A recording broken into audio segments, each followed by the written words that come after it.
haasawni kee ni mi'aawaa jechi kan kee kahalaawaa haasawni kee ni mi'aawaa jechi kan kee kahalaawaa namshi sawaa sawaa sawaa yabbareetuu idireedhaa. Kabajamtootaa fi hordoftoota chaanaalii yuutuubii miidiyaa tarkaanfii haaraa nagaan keenya bakka jirtanitti isin haa qaqqabu. Warreen jaallatanii filachuun maatii keenya taatan hordofaa jirtaniin guddaa galatoomaa isiniin jenna. Warreen haaraa taatan immoo saba ammuma sabskiraayib gochuun nu tumsa. Kabajamtootaa fi hordoftoota chaanaalii yuutuubii miidiyaa tarkaanfii haaraa nagaan keenya bakka jirtanitti isin haa qaqqabu. Warreen jaallatanii filachuun maatii keenya taatanii hordofaa jirtaniin guddaa galatoomaa jenna. Warreen haaraa taatan immoo ammuma sabskiraayib gochuun maatii keenyatti makamaan afeerraa keenya. Hojiiwwan abdii namatti horanii fi dhaloota egeree ijaaruuf hojjetaman isin biraan geenya. Chaanaalii keenya kana guddisuuf immoo tumsi keessan baay'ee barbaachisaa waan ta'eef ammumaan sabskiraayib gochuun deemsa keessan nu faana eegalaa isiniin jenna. Haasawni kee ni mi'aawaa jechi kan kee kahalaawaa haasawni kee ni mi'aawaa jechi kan kee kahalaawaa namshi sawaa sawaa sawaa yabbareetuu idireedhaa. Mootummaan naannoo Oromiyaa duudhaa isaa ganamaatti Oromoo deebisuun humna keessoo isaa cimsuuf humnoota waloo ijaaruun humna misoomaa naannichaa saffisiisaa jira. Falaasama mana murtii aadaa haqa waloof jedhuun manni murtii aadaas waggoota 4 dura hundaa'e. Kaayyoon isaas Oromoo duudhaa isaa ganamaatti deebisuudha.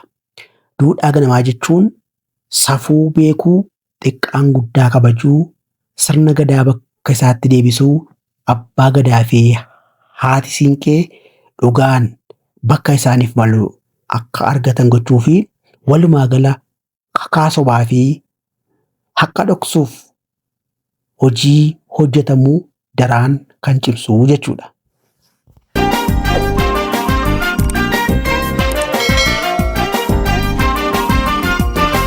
Harka wal qabannee magaalaa gabbuunee kun hirkata murree daldala rabbaanee harka wal qabannee magaalaa gabbuunee kun hirkata murree daldala rabbaanee haasiraa nambar waan jaalala daawwanne deebuu teenya maraa lagaa harree kunee cuunfaa burtukaana wal harkaa fuudhanne mangoo sollaafaanne waliin bashannanne.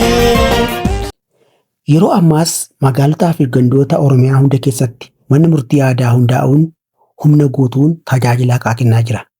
Namoonni waggaa dheeraaf haqa isaanii dhabuun nama waliin wallabanii turan hedduunis bakka kanatti araaramaa jiru. Mootummaan naannoo Oromiyaas gama biiroo aadaa fi turizimii Oromiyaan haaromsi aadaa akka taasifamu hojjechuun mana murtii aadaa kanaa sirna cimaa taasisuuf hojjechaa jira.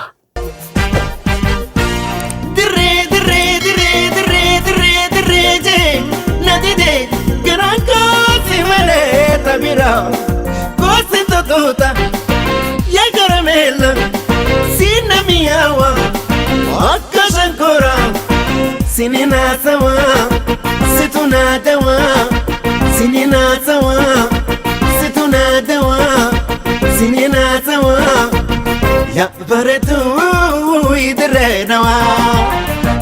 Dhugaa waaqa hin dhoksan qullaa ofiis lafa hin dhoksan jedhama. Oromoon Harargee kan duruu dhugaa dubbatuu fi haqaan jiraatu immoo mana murtii aadaa kana daraan cimsee itti fayyadamaa jira.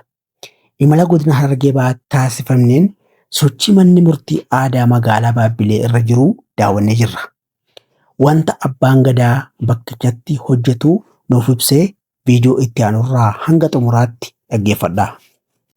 Kunis akkasumatti mutaa jaama ammallee maas kunis akkasumatti halangee jaama. Kunis dardatti hoggaa fuudhan akka aadaa Oromootti halangee qabatanii deeman jechuudha.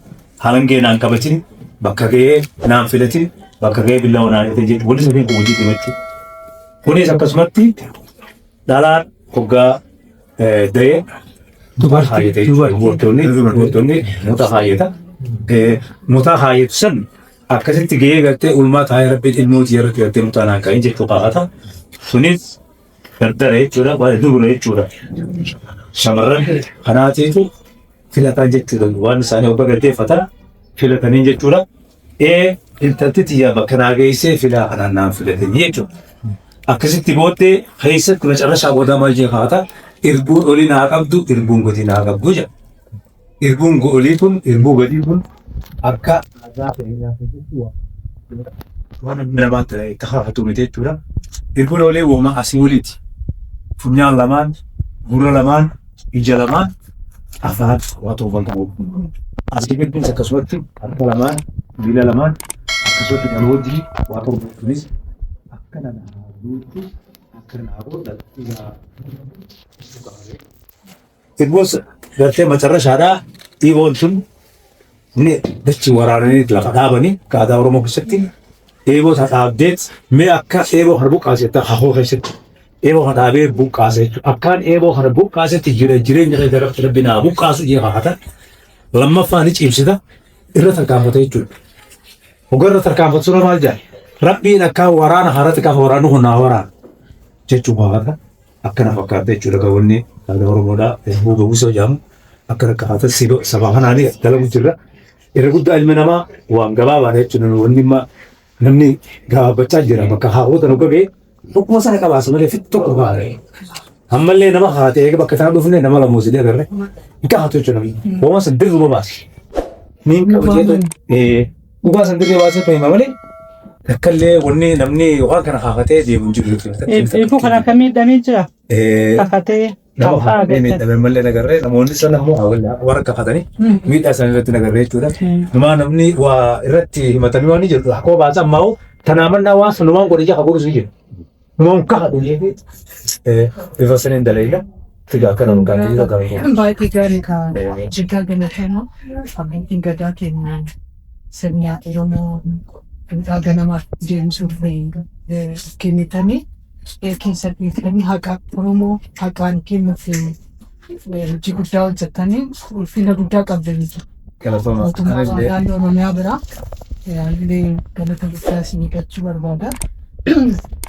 Hojii kana keessatti wanni akka rakkootti keessatti gamtaa himachuuf hin didaa gara keessatti maatu jira wanni rakkoo ta'ee hojii keessatti isin rakkisu.